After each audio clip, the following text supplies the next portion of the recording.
Si tu hijo batalla muchísimo a la hora de cambiarle el pañal, tiene muchos cólicos de bebé, puede que tenga trastorno del procesamiento sensorial. Así que quédate hasta el final del video porque te voy a decir cuáles son esos signos, esas características que te pueden decir si lo tiene o no.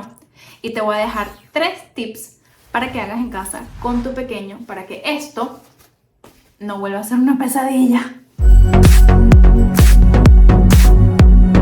¿Cómo el trastorno del procesamiento sensorial puede verse en los bebés?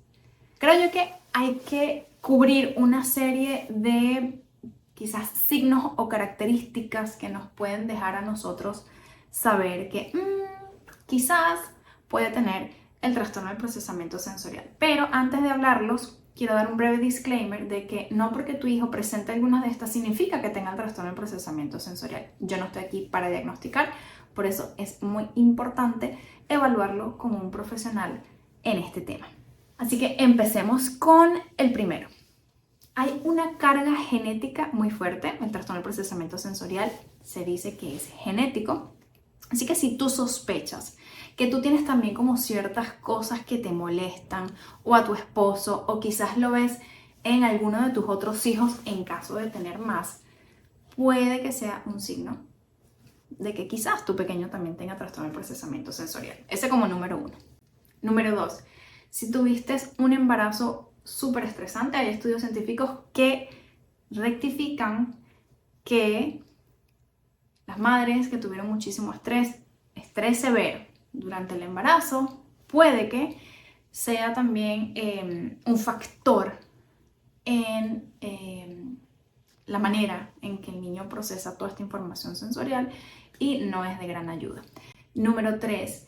Si tuviste un parto traumático, también se dice que hay un 80% de casos, o sea, influyen el 80% de los casos de niños que nacen a través de la cesárea. Y otro de los factores es en los niños que son prematuros. En un 82% estamos hablando de severamente prematuros. En un 82% dicen que estos niños puede que tengan el trastorno del procesamiento sensorial. Ahora bien, ¿cómo se ve? ¿Cómo sé yo si mi bebé quizás pueda tener el trastorno del procesamiento sensorial?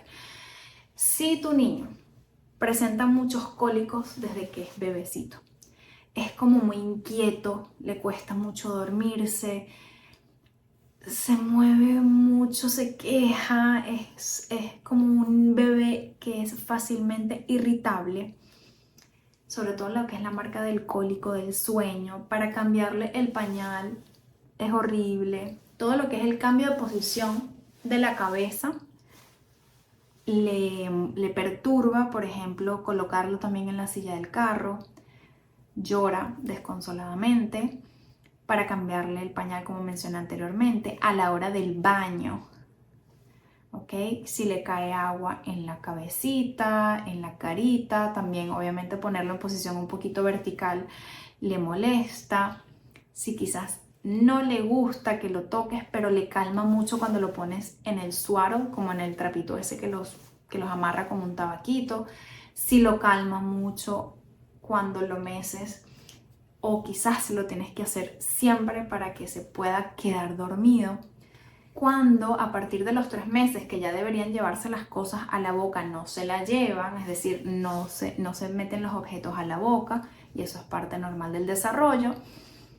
Cuando tienen dificultades en la parte de la alimentación, no quieren probar alimentos nuevos, no les gusta jugar con texturas ni con la comida, ensuciarse, se están continuamente limpiando, cuando no imitan, cuando tú ves que ciertas áreas del desarrollo todavía no las han completado cuando ya deberían hacerlo, son señales que nos dejan saber que quizás el niño necesita apoyo.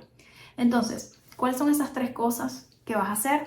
Número 1, y es la más importante, vas a llevarlo a evaluarlo con un profesional. En este caso, puedes ir con un terapeuta ocupacional.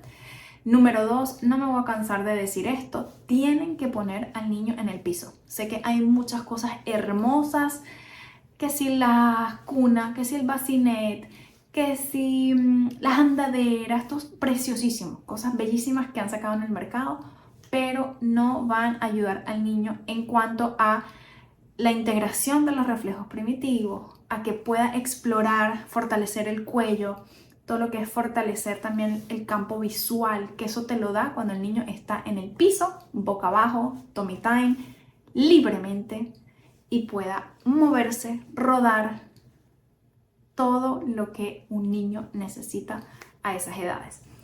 Y la número 3, hacer cosas sensoriales que quizás para el niño sean beneficiosos, como columpiarse suavemente, no tiene que ser en este columpio, lo puedes poner en tus piernas y tú simplemente te mueves de lado a lado, hacia adelante y hacia atrás. Inclusive en una pelota de yoga te puedes sentar en la pelota de yoga y rebotar suavemente. Puedes darle masajes con presión mediana en los deditos de los pies, en los deditos de las manos, en el cuerpo, con cremita que quizás le puedas poner aceites esenciales de lavanda. Y me encantan como los canguritos, los que se sienten apretados, quizás mientras tú estás caminando afuera, que tengas tú como ese contacto también con la naturaleza, pero que lo dejes así como apretadito por un ratito mientras estás tú caminando o haciendo cualquier diligencia, que sabes que eso lo va a calmar y le va a proveer esa fuerza, ese sistema propioceptivo que regula muchísimo el sistema nervioso.